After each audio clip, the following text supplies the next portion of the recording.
ಸಾಂದ್ರೀಕೃತ ಹಣ್ಣಿನ ರಸವನ್ನು ತರಿಸಿಕೊಳ್ಳುತ್ತಿರುವ ಕೇಂದ್ರ ಸರ್ಕಾರ ವಿದೇಶಿ ಹಣ್ಣಿನ ರಸಗಳ ಮೇಲೆ ಕಡಿತ ಮಾಡಿರುವ ಸುಂಕವನ್ನು ಕೂಡಲೇ ಏರಿಸಬೇಕು.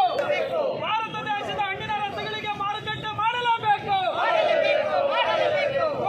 ಇವತ್ತು ಕೋಲಾರ ಜಿಲ್ಲೆಯಲ್ಲಿ ಜೂನ್ 2ನೇ ತಾರೀಕಿನಿಂದ ಜಿಲ್ಲಾದ್ಯಂತ ಮಾವು ಬೆಳೆಗಾರರು ತೀವ್ರ ರೀತಿಯ ಹೋರಾಟಗಳಿಗೆ ಇಳಿದಿದ್ದಾರೆ.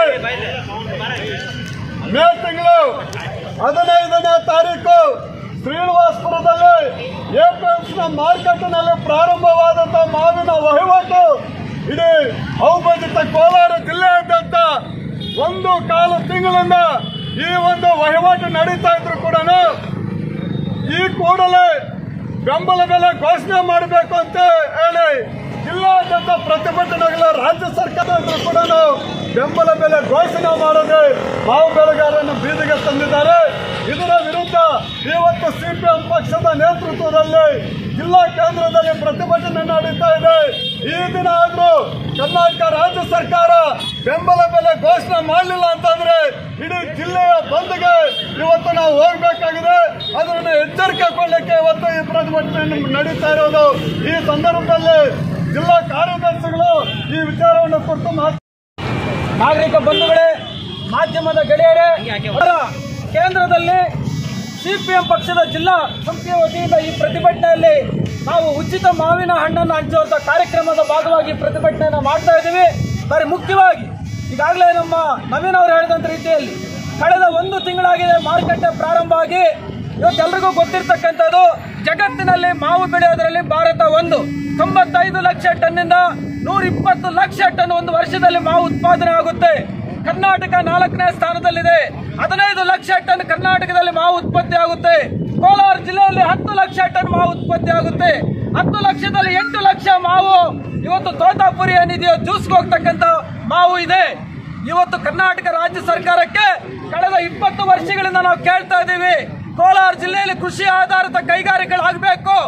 ಆಗಲಿಲ್ಲ ಅಂತಂದ್ರೆ ಕೋಲಾರ ಜಿಲ್ಲೆಯ ಜನ ಬೀದಿಗೆ ಬರುವಂತ ಪರಿಸ್ಥಿತಿ ಬರುತ್ತೆ. ಎಷ್ಟು ದಿವಸ ಅಂತ ಹೇಳಿ ಆಂಧ್ರ ಪ್ರದೇಶದ ಚಿತ್ತೂರು, ತಮಿಳುನಾಡಿನ ಕೃಷ್ಣಗಿರಿ ಮೇಲೆ ಅವಲಂಬನೆ ಆಗಿ ನಾವು ಮಾವನ್ನ ಬೆಳೀಲಿಕ್ಕೆ ಆಗೋದಿಲ್ಲ ಅಂತ ಹೇಳಿ ಹೇಳಿದ್ದೀವಿ.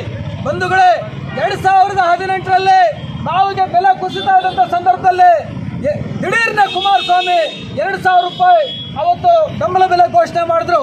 ಟೊಮಾಟೊ ಬೆಲೆ ಕುಸಿದಾಗ 2008ರಲ್ಲಿ ಬೆಂಬಲ ಬೆಲೆ ಘೋಷಣೆ ಮಾಡಿದ್ರು.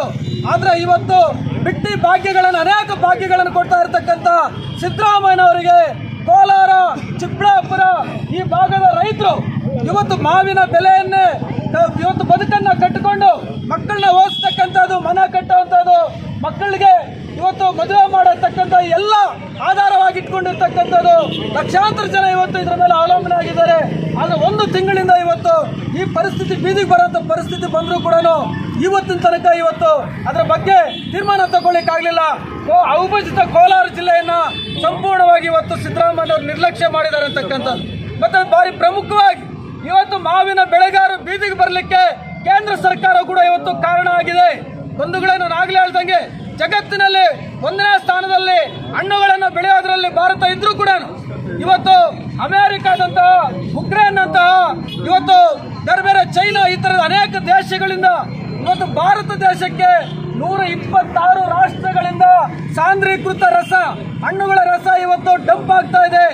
7,856 ಶಿಪ್ಮೆಂಟ್ ಇವತ್ತೇನು ಹಡಗುಗಳಲ್ಲಿ ಇವತ್ತು ತುಂಬಿ ಇವತ್ತು ನಮ್ಮ ದೇಶಕ್ಕೆ 2023